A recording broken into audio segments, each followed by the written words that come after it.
কেমন আছো তোমরা সবাই? আজকে চলে এসেছি দেখো নতুন একটা মিনি ব্লগ নিয়ে তোমাদের সাথে শেয়ার করতে। তো দেখো এখানে লেবু গাছটায় আমার কত লেবু ধরেছে দেখেছো তো। আগেরবারে একটা লেবু গাছ নিয়ে এসেছিলো, তো অনেক বছর ধরেই নিচে বসানো ছিল, সেই লেবু গাছটা বাড়েও নি, যেমন তেমনই ছিল, লেবুও হয়নি। তো এবারে তার জন্য কিন্তু দেখো ছাদের ওপর বসিয়েছি একটা বড় প্লাস্টিকের গামলার মধ্যে। আর এবারে কিন্তু নতুন যেমন পাতাও ফেলছে লেবু গাছে, তেমন কিন্তু আগের যে প্রথম নিয়ে এসেছিলো লেবুগুলো সেগুলো ছিঁড়ে ফেলে দিয়েছিলাম, আর তারপরে কিন্তু নতুন আবারও অনেক ফুল ধরেছে আর লেবুও অনেক কিন্তু ধরেছে। তো পরে বড় হলে লেবুগুলো তোমাদের আমি অবশ্যই শেয়ার করব।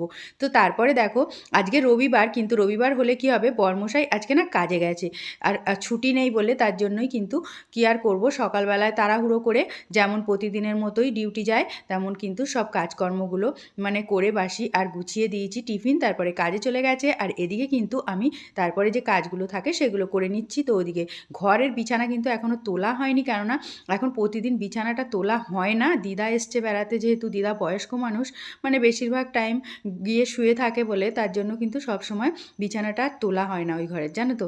আর এদিকে ঠান্ডায় এমনি যারা আমরা অল্প বয়স তাদেরই মানে ঠান্ডায় হাড় কাঁপানো একদম জমে যাচ্ছি, আর বয়স্ক মানুষদের কথা কি আর বলবো, তাই না বলো। এদিকে দেখো আজকে কিন্তু একটু ফল দিয়ে পুজো করে নিয়েছিলাম। তো প্রসাদগুলো নামিয়ে নিয়ে চলে এসেছি, তারপরে চলে এলাম রান্নাঘরে। আর রান্নাঘরে এসে কিন্তু ভাতটা দিদা ওদিকে কাঠে করে দিয়েছে। তো এখানে আমি তরকারিটা করে নিচ্ছি। আজকে যেহেতু রবিবার মাংস তো হবেই, মাংস হচ্ছে আর তার সাথে চাটনি করে নিয়েছি। তো এখানে মাংসটা আমার হয়ে গেছে আর চাটনিটা এ দেখো হয়েই গেছে, এবার নামিয়ে নেব। তারপরে কিন্তু বাসনগুলো মেজে নিয়ে, আর এখানে পমপম আমাদের এই যে বাড়িতে নতুন নিয়ে এসছে, তো পমপমকে একটু খাইয়ে নিলাম, কারণ ও তো ছোট, বেশিক্ষণ থাকতে পারে না না খেয়ে, মাঝে মাঝেই কিন্তু বেরোবার জন্য খুব ছটফট করে, জানো তো, আটকানো থাকলেও। তারপরে দুপুরে আমরা খাওয়া দাওয়া সেরে নিলাম। Bye bye.